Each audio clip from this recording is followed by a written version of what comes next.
Hello दोस्तों, आप सभी का स्वागत है हमारे YouTube चैनल एक कहानी पर। आज हम आपके लिए लेकर आए हैं एक नई कहानी। पर उससे पहले दोस्तों प्लीज़ हमारे चैनल को सब्सक्राइब कीजिए। मम्मा क्या हमेशा चिल्लाती रहती हो? यह सब करके आप मुझ पर एहसान तो नहीं कर रही? यह तो आपका फ़र्ज़ है जो आपको करना ही पड़ेगा। जब देखो बस काम के लिए रोती रहती है आप। यह सुनकर एक पल के लिए तो कान सुन्न पड़ गए। मेरा 10 साल का बेटा मुझे यह बात कह रहा था, सिर्फ इसलिए कि मैंने उसे अपना सामान सही जगह पर रखने को कहा। गलती उसकी भी कहा है। इस घर में हर कोई तो यह सब सुना देता है मुझे, और इन सब के लिए कहीं ना कहीं जिम्मेदार मैं खुद भी तो हूँ। आखिर मेरी ही तो आदत है ना हर बात में यह कहने की कि मैं हूँ ना। कभी जिम्मेदारी दूसरों को दी ही नहीं मैंने, या फिर किसी ने लेनी ही नहीं चाहिए। चलिए सबसे पहले मैं आपको अपने आप से मिलवाती हूँ। मेरा नाम साक्षी अजिताभ मेहरा है। मेरे पति अजिताभ मेहरा बैंक कर्मी हैं। हमारा संयुक्त परिवार है। हमारे इस परिवार में मेरे सास ससुर, मेरे देवर सुजॉय और उसकी पत्नी मनीषा, मेरा 10 वर्ष का बेटा विनीत और देवर देवरानी की 5 साल की बेटी राशि है। मेरे देवर देवरानी दोनों एक एमएनसी में जॉब करते हैं, जबकि मैं एक स्कूल में टीचर हूँ। जाहिर सी बात है उनका वर्किंग टाइम मुझसे ज़्यादा होगा। घर में काम वाली आती है, लेकिन केवल झाड़ू पोछा लगाने के लिए। बाकी के काम हमको ही करने पड़ते हैं। शायद हमको नहीं, मुझको ही करने पड़ते हैं। यहाँ तक कि राशि के काम भी मुझे ही करने पड़ते हैं। पर मुझे उससे कोई शिकायत नहीं, क्योंकि अपनी माँ से ज़्यादा वह मुझे प्यार करती है। और वैसे भी मेरी आदत मैं हूँ ना कि मेरे साथ है ना। अक्सर देवर देवरानी अपनी बेटी राशि को मेरे भरोसे छोड़ छुट्टी एंजॉय करने चले जाते हैं, और मैं हूँ ना की तर्ज पर हमेशा एक आदर्श बहू बनकर जिम्मेदारी उठाती रहती हूँ।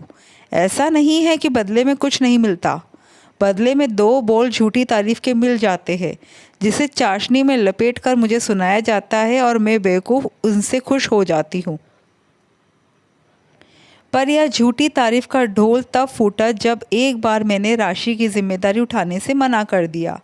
दरअसल हुआ यूँ कि मेरे मायके में मेरी मम्मी की तबीयत ज़्यादा ख़राब थी। उसी दौरान देवर देवरानी को ज़रूरी काम से 3 दिन के लिए मुंबई जाना था। पर पहली बार मैंने मेरे मायके को ऊपर रखा और मनीषा से कह दिया कि मैं अपनी मम्मी से मिलना चाहती हूँ। तुम चाहो तो राशि को अपने मायके छोड़ आओ, क्योंकि मम्मी जी तो साफ मना कर चुकी है कि मुझसे छोटे बच्चों का काम नहीं होता। बस यही बात उन लोगों को खटक गई, और दोनों पति पत्नी कमरे में चले गए। जब किसी ज़रूरी काम से मैं उनके कमरे की तरफ गई, तब मुझे पता चला कि मैं कितनी बड़ी बेवकूफ़ हूँ।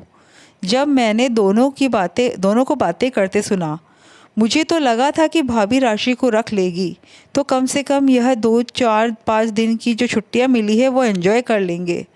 हाँ यार, मुझे क्या पता था इस बार वो हमारी बातों में नहीं आएगी और अपने मायके जाने को तैयार हो जाएगी। अब राशि को मम्मी के पास भी नहीं छोड़ सकते, उनकी भी तबीयत ख़राब रहती है। और मेरी माँ, वह तो वैसे भी नहीं संभालेगी। क्या यार, भाभी की मम्मी को भी अभी बीमार होना था। इसके आगे मैं कुछ सुन ही नहीं पाई, चुपचाप अपने कमरे की तरफ चली गई। पर आज मुझे पता चला कि मेरा मैं हूँ ना कहना भी लोगों के लिए इस्तेमाल करने का ज़रिया बन गया। अब मुझे अकेले काम करने से समस्या थी। आखिर अब मैं अपने आप को इस्तेमाल होने देना नहीं चाहती थी। इसलिए कई बार इस बारे में मैंने घर में लोगों से बात भी की कि मनीषा से कहिए कि वह मेरी मदद करवाए। पर हर बार मुझे यह कहकर चुप करा दिया कि तुम हर बार काम के लिए रोती रहती हो। काम करके कोई एहसान तो नहीं करती हो, यह तो तुम्हारा फ़र्ज़ है।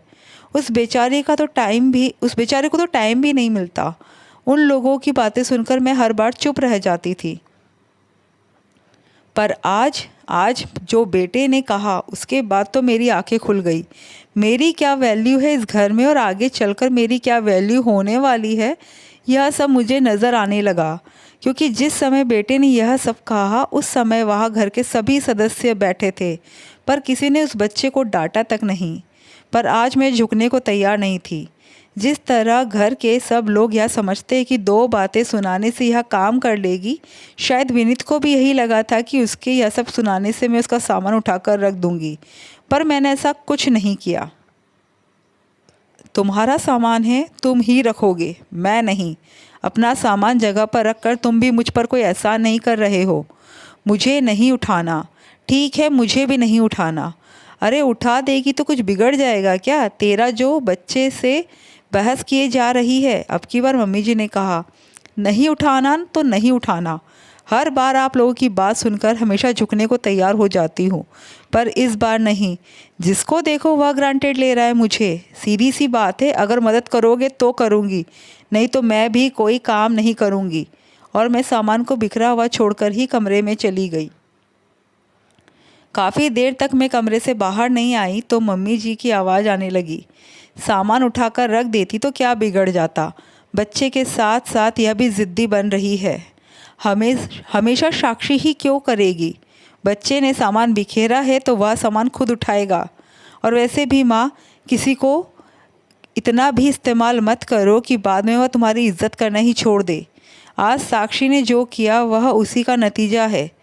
अब भी वक्त है, संभलना चाहो तो संभल जाओ, क्योंकि हमेशा चुप रहने वाला जब अपनी चुप्पी तोड़ता है ना, तब कई बार घरों के टुकड़े भी हो जाते हैं। अब की बार अजिताभ बोले। सासू माँ ने चुप रहने में ही भलाई समझी। हाँ, उसके बाद इतना ज़रूर था कि अब मुझसे जो काम होता मैं वही करती हूँ। अब मुझे कोई शौक़ नहीं है मैं हूँ ना कहने का। आखिर रिश्ते दोनों तरफ से निपटे हैं, क्योंकि रिश्ते मैं से नहीं हम से होते हैं। दोस्तों, आपको कहानी कैसी लगी प्लीज़ कमेंट करके ज़रूर बताइएगा। Thank you.